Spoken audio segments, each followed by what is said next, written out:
5, 4, 3, 2, 1.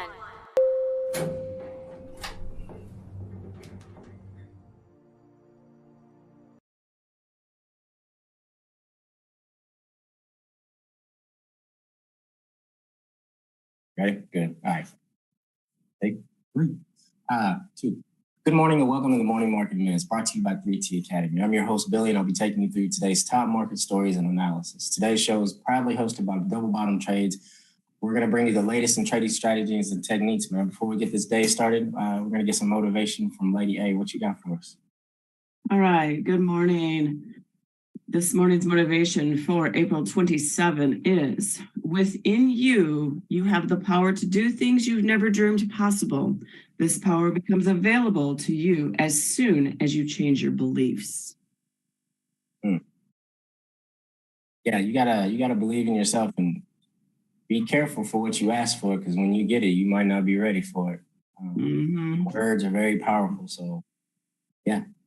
Ask and you shall receive, especially if you're in alignment with your higher power, man. If you're in alignment and you're doing your due diligence and you're fighting those battles that you're supposed to be fighting, when you call for those blessings and they come, just be ready for them, because they come in abundance, man. I'm telling you, it's the craziest thing. Well done. I like that one. I needed that. All right, let's go ahead and check out the market real quick. Let me turn on everything.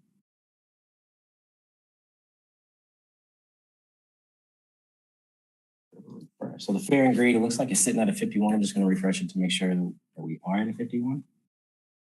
Yep, at a 51. So we're neutral, man. There should be some movement in there. There's going to be probably a lot of sideways, just like any other time. Make sure you take your profits when you can. This market is bipolar as shit, and we don't know if the SPY is going to commit, try to jump off a cliff again. RIP, the SPY, man. That thing dropped all the way down to 403.78 yesterday. Me and Kyle were going back and forth watching it just do self-harm. It was crazy, man. This market's on a wild ride right now, especially with the mortgages that's going on, the political climate like we've been talking about. So make sure you have good entries and good exits. Keep them tight. Remember to stay profitable. Don't be greedy. We all fight that battle, man. We're all trying to get paid. So stick within your plan and stay disciplined, and you'll be all right in this market. Let's go over to FinViz real quick and see. Not signing up. All right, so you can see the steady downtrend, man. If you take from the tops here, you see the Doji form. If you go from the top wick all the way down, you can see a clear downtrend. Same thing with the NASDAQ and same thing with the S&P. We did come back up to this 407.24 range, I believe it is. So we're going to test this resistance area and see if we're going to maybe form a U-shaped pattern. Well, we've already formed a U-shaped pattern. See if we can form maybe a breakout, cup and handle, but we need to get past this 407 and stay past it. If we crack that 407 and get down to the downside, we'll maybe put some puts in. When we're doing our analysis today and we're going over our watch list, just remember, if something's not popping, go back to the previous top gainers for the day or the previous day or even the previous week. If something's not banging or we're waiting for a play to play out. Some of the ones that we're going to look for, CRKN, LEV, SAI, EUDA, Lunar, and CCEL. We have to go back and see what some of those are. Might even be on our watch list. But again, if nothing's popping off, just go check out the top gainers and see what's moving. Let's go check out the morning squawk real quick.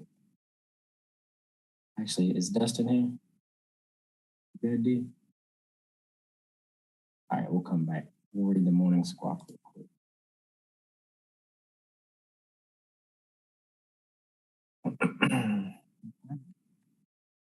There it is. All right, Thursday, April 27th, morning squawk. Tech versus tank. Stocks have stumbled a bit these past few days, even as tech giants have done well with their earnings reports. Worries about First Republic's troubles have weighed on the minds of investors who are concerned about a revival of last month's banking crisis. Markets will have even more big earnings reports to chew over Thursday, with Merck and American Airlines posting results before the bell and Amazon and Intel to do after the close. Those are going to be big ones to watch, man. Amazon's going to be one of the biggest ones to watch this week and see how their earnings come out. The US GDP print for the first quarter is also due Thursday morning. I'm sure Dustin will give us some updates on that. If not, we'll find out some more. Metaphysics, what went down is going up again. Meta's earnings report blew away Wall Street on Wednesday, sending Facebook's parent stock surging more than 10% in extended trading. That means it's primed to build on its already huge 2023. Its shares were up more than 74% through Wednesday's close after losing 2/3 of their value last year. So what impressed investors so much? Revenue rose unexpectedly, and for the first time in 3 quarters, its forecast for the current quarter also topped estimates, as did its average revenue per user. There was so much good stuff in the report that investors pretty much ignored the fact that the company's metaverse business lost another $3.9 billion during the first quarter. Might have to go back and look at that earnings report and see what's all the hype about, man. If they're willing to put aside that one of the biggest things that they're working on, the metaverse business, has lost almost $4 billion. But when you're building out things like that, sometimes that's a drop in the bucket, depending on how you're structured, who's invested in it, et cetera, et cetera. First Republic problem. It's an understatement to say that First Republic Bank is in trouble. Its shares are down more than 90% so far this year after another brutal session Wednesday, as it appears investors aren't too confident in the bank's ability to shore up a rescue plan. After CNBC banking reporter Hugh Sun reported that the First Republic's advisors were trying to convince a group of big banks to bail it out. Again, CNBC anchor David Faber said government officials aren't willing to help in any rescue efforts at the moment. Will Thursday bring more losses? So far, shares have been relatively stable and extended trading before the open. There's a lot of high-level people attached to this First Republic Bank, man. A lot of high-level people. It's going to be really interesting to see how this plays out. It just blows my mind how an institution in which we go give our free money to and they charge us to use said money can go broke. It just blows my mind. It just tells you that the SEC is really not doing its job. Disney takes DeSantis to court. If you're a Trump supporter, he calls him DeSanctimonious. It's crazy, man. Watching the cat fight start. Gotta love politics. Florida Governor Ron DeSantis is reportedly preparing to run for president with an announcement expected in May, but he isn't going to be tangling with Donald Trump for the GOP nomination in the near future. DeSantis and Disney's war, which started last year after the Mouse House, criticized Florida Republicans' so-called Don't Say Gay bill. They escalated Wednesday. Before y'all jump and actually go read the bill and see what it says. You'll learn a lot more rather than just looking at the title. The governor handpicked Disney Resort Oversight Board voted to override a development deal struck by a separate board allied with the company. Disney rapidly fired back by suing DeSantis and his allies, alleging political retribution. There is no room for disagreement about what happened here. Disney expressed its opinion on the state legislation and was then punished by the state for doing so. The company's suit reads, DeSantis' office fired back. The lawsuit is yet another unfortunate example of their hope to undermine the will of Florida voters and operate outside the bounds of law. I'm sorry, but there is no effing way some damn theme park with a mouse on it should have all these privileges, man. It's just something that shouldn't happen. American people should have more privileges, and that, that goes back to political views and things like that. We're going to get into that. Debt on arrival. It took a lot of the horse trading among his fellow Republicans, but House Speaker Kevin McCarthy got his debt ceiling passed. Granted, he did so with the thinnest of margins. 4 Republicans voted with Democrats against the bill, making the tally a mere 217 to 215. The measure, which calls for broad spending cuts in return for raising the debt limit for about a year, is almost certainly going nowhere in the Democratic-controlled Senate, but is a gambit to coax President Joe Biden to the negotiating table, as he has refused to compromise over raising the debt limit. McCarthy's bill hasn't moved the needle, though. The president has been clear that he will not accept such attempts as hostage-taking. House Republicans must take default off the table and address the debt limit without demands and conditions. Man, let me tell you, we cannot default on our loans. If we do, our whole country will look different, man. We've always raised the debt ceiling.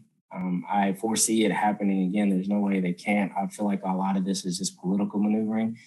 Even when Trump was in, he raised the debt ceiling. I mean, it's the amount of spending that's done by the government across the board, Democrat, Republican, I don't care who it is. The government spending is out of control, and until we can get that under control, our debt ceiling is going to continue to go through the roof, man. What is it, like 32 trillion right now, guys? It's stupid, man. It is just stupid. We live in debt, and we're not a self-sustaining or have our own energy dependence anymore. So it's a crazy world we live in. All right, is my boy Dustin in here yet?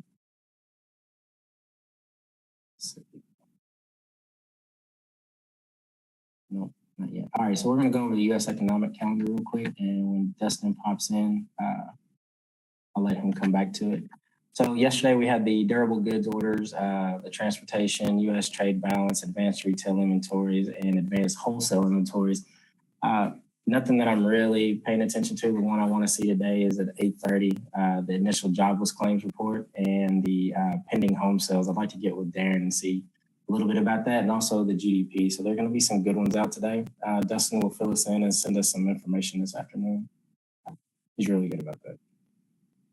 So now, man, before we get into, actually, I'll go and look at the SPY real quick. And then we'll have the team do their analysis. All right. So you guys can see, I'm going to take y'all's heads off. You guys can see the SPY right now. I'm taking a major bounce. This is on the 5-minute chart. Took a huge bounce at the 403.78. It's got a nice continuing trend to the upside. It did break out of this apex. It broke out of both apexes to the upside. So this 407.50 range is going to be a key area for us to get past if we're going to get past it. We have seen some downtrends coming, so we could go all the way back up to this area for this trend that we had from the highs of the 413 and where we started to actually break for that downturn. We did break out of this downtrend. We had in that apex and broke out of it. We're going to see what the market's going to tell us today and what the volume is going to be. If we can actually look at the puts and calls right now until the market opens, but as soon as that opens, then we'll look at that and see what's going on. As far as on the daily, all right, we're going to zoom in on this. You can see from the high of 479, we had a serious downtrend. We did break out of it, but the market's now moving sideways. We have hit these tops at the 413. Let me zoom in a little bit.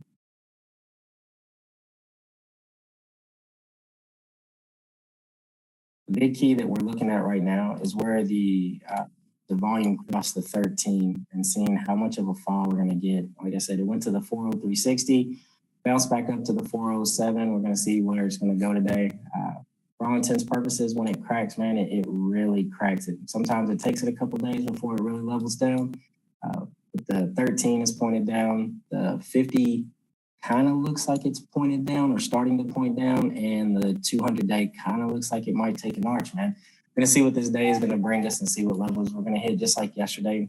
Sit on your hands at first, see what the market's going to do, and then wait for your play to develop. So that's all I got. Now we're going to let Lady A take over for a second and go over the DXY and let us know what's going on in the market. So usually the market moves opposite. So it's a good thing to actually look at. I never really looked at it until April came on the team. So it's a good thing to be looking at. Go ahead, fam. It's all you. All right. Okay. So we are in a consolidation period right now for the DXY, which is a good thing. The inverse did happen again yesterday. We did have a huge drop at the beginning of the day, which is this red drop right here. Everything dropped at the same time. It was a very interesting market to be in yesterday, that's for sure. But currently right now, we are just into this consolidation period and we're sitting right around the 47, 45 RSI, just holding steady on the 50. So not much to report on the DXY. I'll just continue to keep an eye on it. And if anything does change, I will be sure to make that known to everyone. So let me unshare and I'll give it back. Guess it'd help if I unmute myself when I'm talking to you. So on the DXY, what do you feel? You think it's just gonna move sideways? Do you think it's just gonna move sideways and we just need to wait? I believe, according to what everything else looks like, I believe it's just going to go sideways. So just a sideways consolidation before she pops to the top side, unfortunately. So the DXY moves very, very slow. So it's not like it's going to be a sudden movement, excuse me, when it happens. So. Thanks, man. Thanks. Kyle, what you got for us, Don? What's the SPY doing? What is your thoughts and opinions on it, man? Yeah, so share this here. So yesterday we did break out of this right here. You guys can see on my screen, which actually is it's actually a fib retracement line that I just did a small from swing high to swing low here. Kind of weird how it touched that line. However, if you look at this in like the bigger picture here, what is it doing? It's coming to curve down to the downside. So I'm going to pull out a tool here. All right, so it's coming and it's curving down to the downside. Now it could bounce up a little bit here, but then start continuing down, right? If you look in the past, what it's done, see, had a little bit of pull back up, boom, comes back down. Same thing here. Has a little bit of come back up, boom, comes back down. Same thing here. It does it over and over. So it looks like we're starting to scallop almost downward, and it's coming back down to that downward pattern, which would kind of land us here around this area right here into the 387s. It might take a week, 2 weeks, something to get to that area, but I do believe that we're starting to head on a downward trend, and it's clear. We already have kind of had our uptrend. It hit this trend line up here, and now we got rejected, and we're slowly coming back downward. So today, you know, yes, we did have a little bit of a recovery bounce. We're just going to have to kind of see where it goes, but I don't see it getting past this trend line here. I think that's going to be really, really hard to even get to that trend line. So I think we might see like a small pump up or something like that, and then we start heading back downward again. That's my opinion on that. I like that. I like that. And you guys got to think about it. Like the SPY went from in a 3-day period, it went from $412 to $403. When you think about a volume drop like that, it has to bounce.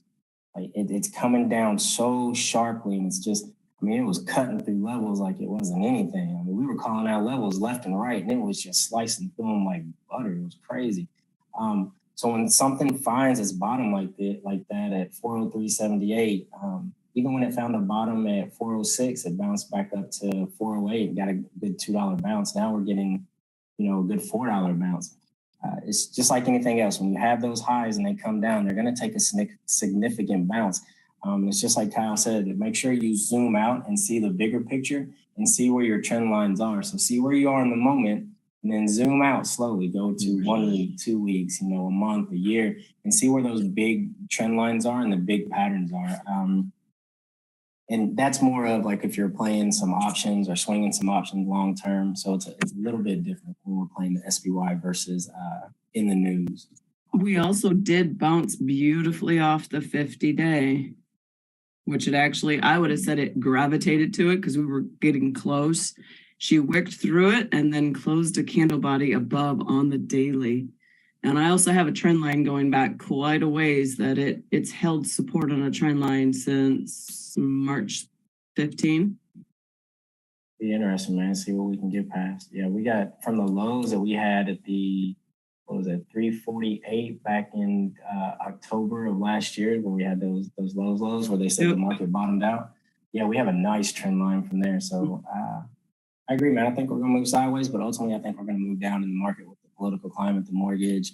It'll be interesting what these jobless claims say. Dustin, hey, do you have any information on Market Watch or anything that's going on, fam? I know we got some press releases at 8:30. Yeah, we do. We have the initial jobless claims, the continuing jobless claims, and the GDP report. Nothing yet. I've been watching to see if any of the jobless claims came out. But just for anybody who doesn't know, so the jobless claims, real quick, are new jobless claims filed for people. So anybody who going on unemployment And it's for basically people who can receive unemployment who qualify for it. And usually what that means for the market is if the jobless claims are down, the report is down, then that usually means the market's going to trend upwards. And with the continuing jobless claims report, all that kind of tells us is people who were initially, initially could get the jobless claims and they just continue getting jobless claims. So week over week, it kind of measures who's continuing to get those jobless claims benefits. And, usually kind of same thing with the initial. If that's down, the market will usually rally up. But we've seen the past couple of weeks, the jobless claims continue to rise, which is usually not great for the market. And also the GDP reports coming out today to kind of give us an indication on how strong the economy is at the moment, and not getting great reports as of right now, but it hasn't been released as of yet. Supposed to be 8:30, so any moment now. Yeah, something that makes me nervous right now is with all the presidential candidates coming up. One of the things that worries me is like really turning on the printing machine, try to falsely stabilize the economy if we go in a downward turn. It's going to be interesting what happens during this political climate, man. We're going into the presidential election cycle, getting ready for all that to gear up. There's going to be a lot of noise in the market, y'all, a lot of noise. So make sure you're paying attention. Make sure you're building your plan and sticking to your plan each day. This market's going to be a wild ride in this next year. The teams have been calling it out for probably 6 months now that April and May was going to be an interesting time. And here we are, the end of April, and the market is doing some wild stuff. And we've taken some huge tanks. So congratulations to the team, man. You called it. That was spot on. Nice work. Nice work. And I believe that's going to be a wrap, man. That's all we got for today. Thank you for joining today's Morning Market in Minutes. I hope you enjoyed the quick and informative look into the financial markets. Remember to stay up to date with the latest news and analysis by visiting our website at 3T Academy and following us on our social media. Big shout out to Miro, bro. You've been killing it. A big thank you to our host, Double Bottom Trades, for bringing us the best in trading strategies and techniques. Until next time, man, go out there and get a skill set. If you guys want to come trade with us and be in this whole group, man, come join the academy. But for now, you ain't got to go home, but you got to get the hell out of here. Make today your bitch. Love y'all. Recordings. Have you gotten wrecked in the crypto market space or watched your crypto portfolio go all the way up and then all the way down without taking profits? If so, it's probably because you didn't have an exit plan. The good news is that doesn't need to happen anymore thanks to a new and innovative crypto tracker called Merlin. It's the smartest way to track your crypto. Merlin brings all your coins into one place so you can see all your assets across the different exchanges on one screen. You can see your total portfolio value and, more importantly, your daily gains, losses, and totals since inception. Merlin puts the power back in your hands so you no longer have to guess what your portfolio is doing on a daily or monthly basis. Most importantly, Merlin lets you create an exit plan and sends you notifications when your targets are reached so you no longer have to get wrecked in the marketplace. Go to merlincrypto.com, that's merlincrypto.com, and sign up for our free 30-day trial and get on the wait list so you can receive an email when the product is launched. Don't miss out on this new and innovative app, Merlin. It's the smartest way to track.